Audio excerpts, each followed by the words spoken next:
అమ్మ మీరు ఎన్ని సంవత్సరాల నుంచి ఇక్కడ ఉంటున్నారు?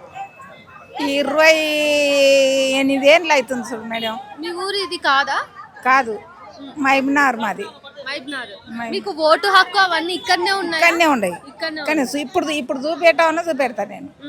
మీకు ఎంతమంది పిల్లలు? ఒక కొడుకో బిడ్డ. మీరు ఎంతమంది ఇప్పుడు ఇక్కడ ఉన్న గుడిసెలో ఉంటారు? మా ముసలాయన, నేను, కొడుకు పెళ్లి అయింది, బిడ్డ పెళ్లి అయింది, వాళ్ళు పక్కకు పోయిండ్రు. మేము ఇద్దరే ఉండము. మీ గుడిసెలో ఎన్ని రూమ్స్ ఉంటాయి? లేకపోతే నిన్న రాత్రి వాన పడ్డది కదా, మీ ఇంటి దగ్గర వచ్చిన సమస్యలు ఏంటివి? వర్షానికి నీళ్ళు వస్తున్నాయి మేడం. నీళ్ళు వచ్చి జర్రులు వస్తున్నాయి, తేళ్ళు వస్తున్నాయి. మొన్న అయితే ఇంత పొడుగు జర్రి వచ్చింది,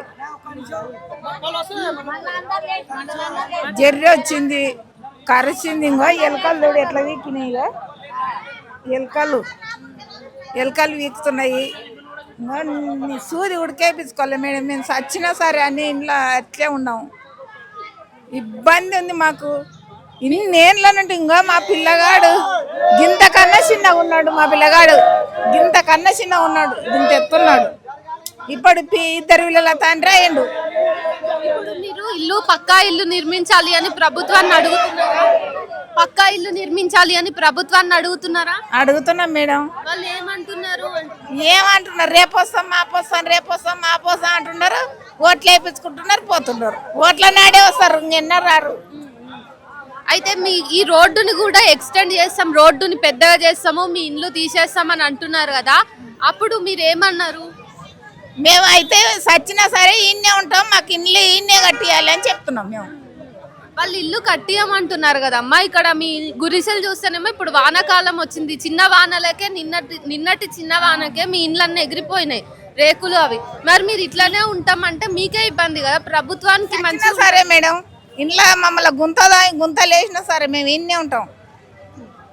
సో ఇక్కడ పరిస్థితి ఇట్లా ఉంది. మనం ఇంకా లోపల వాళ్ళ ఇళ్ళకి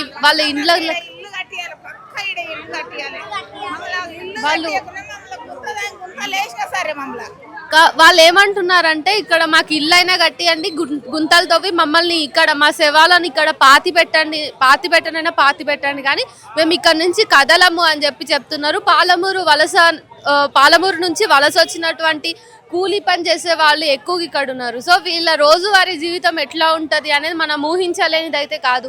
గుడిసెలు వేసుకొని దాదాపు 30 సంవత్సరాల నుంచి వాళ్ళు వండుకుంటే 30 ఏళ్ళ నుంచి కూడా వాళ్ళకి ఒక ఇల్లు కావాలి, పక్కా ఇల్లు కావాలి, మేము ఎప్పటి నుంచో ఇటు ఉంటున్నాం, మా ఓటు హక్కు కూడా ఇన్నే ఉంది, మాకు ఇల్లు ఇవ్వాలి కదా అని చెప్పేసి వీళ్ళు ఫైట్ చేస్తున్నారు. ఒకవైపు వీళ్ళ ఇంటి కోసం ఫైట్ చేస్తుంటే, మరోవైపు ఇక్కడ ఉన్నటువంటి రోడ్ ఎక్స్టెన్షన్ కోసం ప్రభుత్వము ఇక్కడ ఉన్న వీళ్ళందరినీ ఖాళీ చేయమని కోరుతుంది. ఖాళీ చేయమని కోరడం కాదు, డిమాండ్ చేస్తుంది అనేది ఇక్కడ తెలుస్తుంది. ఉన్న ఈ గూడు కూడా పోతే మేము ఏడ బతకాలి అని చెప్పేసి వీళ్ళు అంటున్నారు. కట్టుకోవడానికి రెంట్లు కట్టుకునే స్తోమత లేకనే మేము ఈ గుడిసెలలో ఉంటున్నప్పుడు మేము ఇక్కడ నుంచి పోతే ఎక్కడ ఉండాలి అనే ప్రశ్న స్థానికులందరి నోటి నుంచి ఒకటే మాటకు వస్తుంది. 30 ఏళ్ల నుంచి వీళ్ళ పక్కా ఇంటి కోసం చేస్తున్న ఫైట్లో ప్రభుత్వాలు ఎన్ని మారినా ఎందుకు వీళ్ళ జీవితాలు మారటం లేదు? ఈ వర్షాకాలం కూడా వీళ్ళు జర్రీలు పాములతో కరిపించుకుంటా జీవన్మరణ పోరాటమే చేయాలా అనేది మనందరం ఇప్పుడు ఆలోచించాల్సిన అవసరం ఉంది. ప్రభుత్వం ఈ సమస్య మీద దృష్టి పెట్టాల్సిన అవసరం ఉంది.